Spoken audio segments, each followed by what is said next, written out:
മക്കളെ, ജെറുസലം വചന കൂടാരത്തിൽ നിന്നും 3 മിനിറ്റ് പ്രാർത്ഥനയ്ക്കായി ഒരുങ്ങി നിൽക്കുന്ന എൻ്റെ ഏറ്റവും പ്രിയം നിറഞ്ഞ മക്കളെ, നിങ്ങളെല്ലാവരെയും ഈശോയുടെ തിരുഹൃദയത്തിലേക്ക് സമർപ്പണം ചെയ്യുകയാണ്.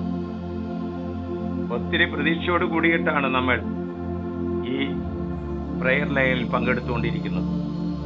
നിങ്ങളുടെ നിയോഗങ്ങൾ, നിങ്ങളുടെ കണ്ണുനീരുകൾ, നിങ്ങളുടെ അലച്ചിലുകൾ വിശുദ്ധ ബലിക്കുള്ള പൂജാ പുഷ്പങ്ങളായി സമർപ്പിക്കുകയാണ്. നിങ്ങളെ പരിചരിക്കാനോ സ്നേഹിക്കാനോ ശ്രദ്ധിക്കാനോ ശുശ്രൂഷിക്കാനോ മക്കൾക്ക് സമയമോ മനസ്സോ ഇല്ലാത്തതിന്റെ പേരിൽ വേദനിക്കുന്നവരുണ്ടോ?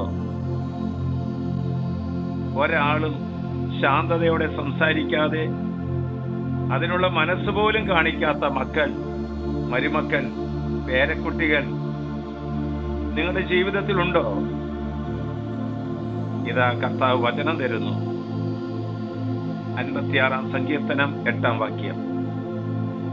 അവിടുന്ന് എന്റെ അലച്ചിലുകൾ എണ്ണിയിട്ടുണ്ട്, എന്റെ കണ്ണുനീർ കണങ്ങൾ കുപ്പിയിൽ ശേഖരിച്ചിട്ടുണ്ട്.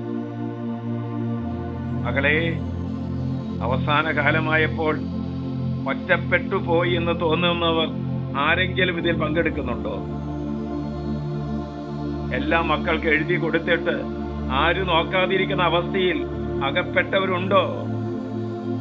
കർത്താവ് പറയുന്നു, നിന്റെ അലച്ചിലുകൾ ഞാൻ എണ്ണിയിട്ടുണ്ട്. പ്രിയപ്പെട്ട അമ്മച്ചി, കുഞ്ഞുങ്ങളെ, പ്രിയപ്പെട്ട സഹോദരങ്ങളെ, നിങ്ങൾ ഒറ്റയ്ക്കല്ല, ദൈവം കൂടെയുണ്ട്. അനുഭവിച്ച വേദനയും ഒഴുക്കിയ കണ്ണുനീരും നടന്ന സഹന വഴികളും ദൈവം അറിഞ്ഞിട്ടുണ്ട്.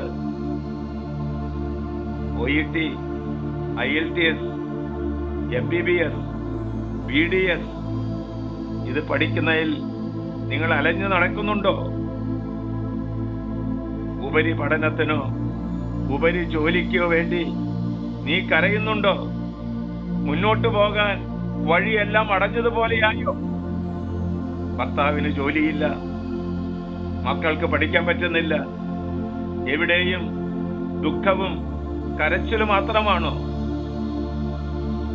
വചനം പറയുന്നു, നിന്റെ അലച്ചിലുകൾ ഞാൻ എണ്ണിയിട്ടുണ്ട്, നിന്റെ കണ്ണുനീർ കണങ്ങൾ ഞാൻ കുപ്പിയിൽ ശേഖരിച്ചിട്ടുണ്ട്. ഞാൻ നിന്നെ ഒരു നാളും വിസ്മരിക്കുകയില്ല. ഞാൻ നിന്നെ അറിയുന്നു, ഞാൻ നിന്നെ സ്നേഹിക്കുന്നു, ഞാൻ നിന്റെ ജീവിതത്തിലേക്ക് കടന്നു വരുന്നു.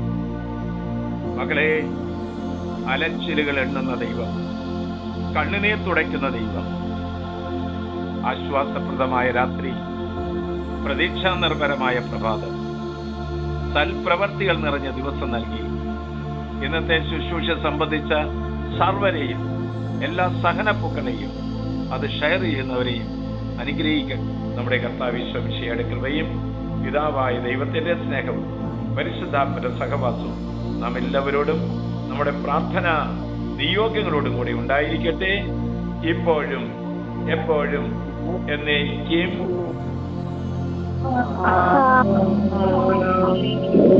ഇപ്പോഴും എപ്പോഴും എന്നേക്കും.